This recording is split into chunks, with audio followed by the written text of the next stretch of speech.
बीदर शहरी विकास प्राधिकरण के पूर्व अध्यक्ष बाबू वाली ने कहा कि वर्तमान विधान परिषद सदस्य अरविंद कुमार अरली व्यक्तिगत दुश्मनी और शत्रुता हासिल करने के लिए मेरे खिलाफ झूठे आरोप लगा रहे हैं। गुरुवार को शहर के प्रेस हाउस में संवाददाता सम्मेलन को संबोधित करते हुए उन्होंने कहा कि यह अहंकार की पराकाष्ठा है कि मेरे बूढ़ा अध्यक्ष पद छोड़ने के 1 साल बाद भी राज्य में कांग्रेस की सरकार सत्ता में है। जब मैं कार्यालय में आया तो बीदर शहरी विकास प्राधिकरण की आय 1 करोड़ थी और जब मैंने कार्यालय छोड़ा तो यह 23 करोड़ तक पहुंच गई थी। येडियुरप्पा वरंगे का निर्माण किया गया और लॉटरी निकालकर भूखंड का आवंटन किया गया, जिन्हें सिद्धरामैया लेआउट में रखा गया है, जो तब स्थापित किया गया था जब कांग्रेस सरकार सत्ता में थी। अभी भी रिकॉर्ड के लिए दौड़ रहे हैं। मेरे कार्यकाल में शहर में की विकास कार्य किए गए हैं। मैंने कोई भ्रष्टाचार नहीं किया है। अगर कोई आरोप सच है तो मैं फांसी पर चढ़ने को तैयार हूँ। मैं जनता का ध्यान इस ओर दिलाना चाहता हूँ कि अरली और उसके भाइयों ने अपनी शक्ति का दुरुपयोग किया है,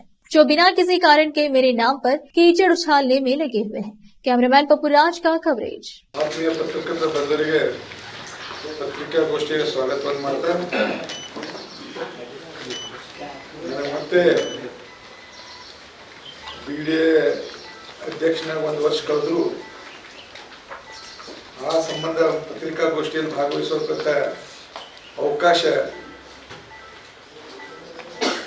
ಬಂದಿದೆ, ಮಾಡಿಕೊಟ್ಟವರಿಗೆ ಧನ್ಯವಾದಗಳು. ಹಾಗಾಗಿ ಕೆಲವು ದಿನಗಳ ಹಿಂದೆ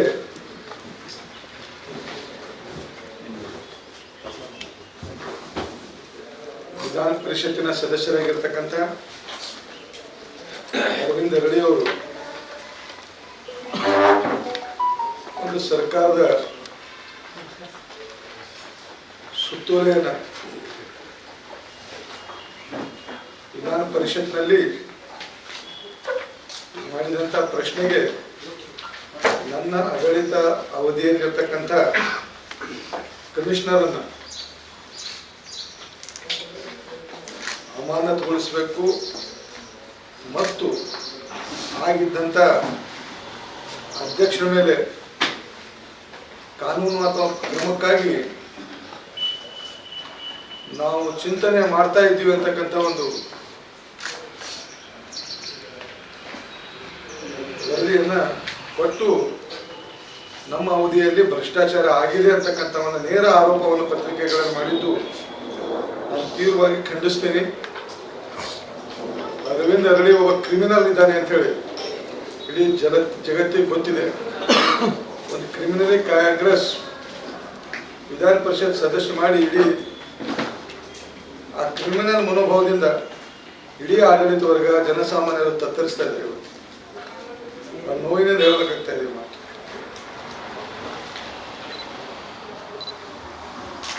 ಪತ್ರಕರ್ತ ಸ್ನೇಹಿತರೆ, ನಾನು 2001ರಿಂದ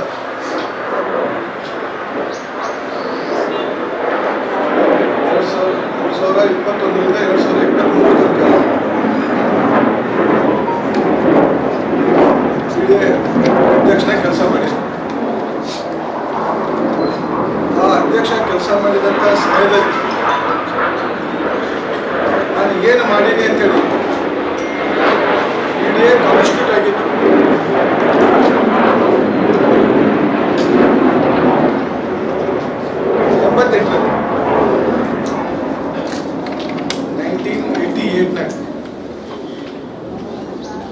ಬಿಡಿಎ ಕಾನ್ಸ್ಟಿಟ್ಯೂಟ್ 88ನಾಗ ಆಗಿತ್ತು.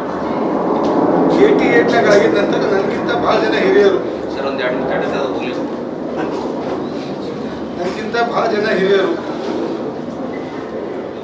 ಭಾಳ ಸೀನಿಯರ್ ಮಂದಿ ಆ ಬಿಡಿಎ ಚೇರ್ಮನ್ ಆಗುತ್ತೆ.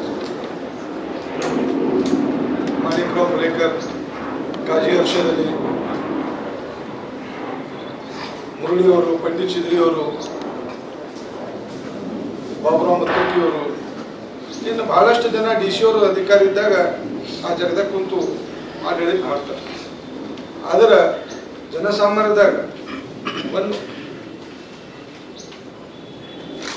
ಒಂದು ಟಾಪ್ ಆಗಿ ಜನರ ಬಾಯಿನ ಮಾತು ಬರಂಗ ನಾ ಕೆಲಸ ಮಾಡಿದ್ದೆ. ಬಿಡಿಎ ಎಂಬುದು ಏನು ಅಂತೇಳಿ ಬಾಬು ವಾಲಿ ತೋರಿಸ್ಕೊಟ್ಟಿದ್ರಿ ಅಂತೇಳಿ ನಾನು ಏನು ಮಾಡೀನಿ. ನಾ ಚಾರ್ಜ್ ತಗೊಂಡಿದ್ದೆ ಗೊತ್ತಾ, ನಾನು ಚಾರ್ಜ್ ಯಾವಾಗ ತೊಗೊಂಡಿನಿ ಮತ್ತು ನಂದು ಅವಧಿ ಯಾವಾಗ ಮುಗಿತದೆ ಅಂತೇಳಿ ನಾ ಮಾಡಿದ ಡಾಟಾ ವಿಡಿಯೋದಾಗ ಮಾಡಿದಾಗಲಿ ವಿಡಿಯೋ ಚೇರ್ಮನ್ನಾಗಿ ನಾನು ಸಾರ್ವಜನಿಕವಾಗಿ ಮಾಡಿದಾಗಲಿ ಅದು ಅಮೃತ್ ಮಹೋತ್ಸವ ಇರ್ಬೋದು ಸ್ವತಂತ್ರದ್ದು, ಅದು ಬೀದರ್ ಉತ್ಸವ ಇರ್ಬೋದು, ಅದು ಬಸವ ಉತ್ಸವ ಇರ್ಬೋದು. ಒಂದು ವಿಡಿಯೋ ಚೇರ್ಮನ್ ಕುಂತಿದ್ದ ಮನುಷ್ಯ ಏನು ಸಾಮಾಜಿಕವಾಗಿ ಮಾಡಬೇಕು ಅಷ್ಟೇ ಮಾಡ್ದೇ ಮಾಡಿ ನಾವೊಂದು ಪ್ರಾಜೆಕ್ಟ್ ನಾನು ಮಾಡಿದಂಥ ರಿಪೋರ್ಟ್ ಏನಂದ್ರೆ ಒಂದು ವರ್ಷದೊಳಗೆ ಸಬ್ಮಿಟ್ ಮಾಡೀನಿ. ಈ ರೀತಿ ಪ್ರಿಂಟ್ ಮಾಡಿ ಅದ್ರಾಗ ಮಾನ್ಯ ಪತ್ರಕರ್ತರು ಬಂದವರು ಬರೆದಿದಂಥ ಪತ್ರಿಕೆಗಳ ಕಟ್ಟಿಂಗು ಸಹ ಇದ್ರಾಗ ಏನದಂದ್ರೆ ಪೇಸ್ಟ್ ಅವನ್ನ ಏನೇನು ಮಾಡೀನಿ ಯಾವ ಮಾಡೀನಿ ಅಂತ ವೈಯಕ್ತಿಕ ಹಾಗೆ ಸಾಧಿಸ್ತಕ್ಕಂಥ ಒಂದು ಕ್ರಮ ಕೈಯಾಗ ದೋಸ್ತ್ ದುಶ್ಮನ್ ಅಂತವಲ್ಲ, ಅವನು ಮಾಧ್ಯಮದ ಹಳೆ ಸ್ನೇಹಿತನಾಗಿದ್ದರೂ ಈ ರೀತಿ ಅಧಿಕಾರ ದುರುಪಯೋಗ ಮಾಡಿಕೊಂಡು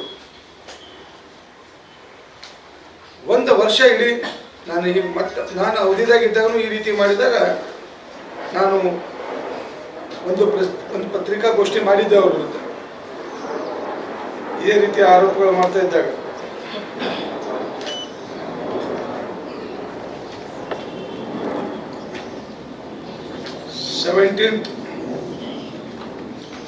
ಡಿಸೆಂಬರ್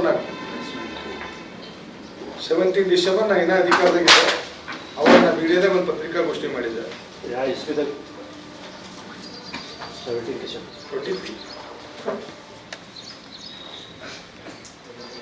ಅವಾಗ ಮಾಡಿದ್ದೆ ಒಂದು ಪತ್ರಿಕಾಗೋಷ್ಠಿ. ಅದ್ಮ್ಯಾಗ ಮುಗಿತದೇನೋ ಅಂತ ತಿಳಿದಿದೆ. ಆದ್ರೆ ಹೋದೆ ಪಿಶಾಸಿ ಅಂದ್ರೆ ಬಂದೆ ಗವಾಕ್ಷಿ ಅಮ್ಮಂಗ ಯಾವತ್ತು ಕಾಂಗ್ರೆಸ್ ಗೌರ್ಮೆಂಟ್ ಸರ್ಕಾರದಾಗ ಬಂದದ ನಮ್ಮ ಅವಧಿ ಮುಗಿದ್ಬಾರ್ದು. ಅವತ್ತಿನಿಂದ ಇವತ್ತಿನ ತನಕ ಒಂದು ಪಾಯಿಂಟ್ ಅಜೆಂಡಾ ಅದ. ಒಂದು ವೈಯಕ್ತಿಕವಾಗಿ ನನ್ನ ಹೆಸರು ಕಳಿಸ್ಬೇಕು, ನಾ ಮಾಡಿದಂಥ ಕೆಲಸಗಳಿಗೆ ಕಪ್ಪು ಚುಕ್ಕಿ ತರಬೇಕು,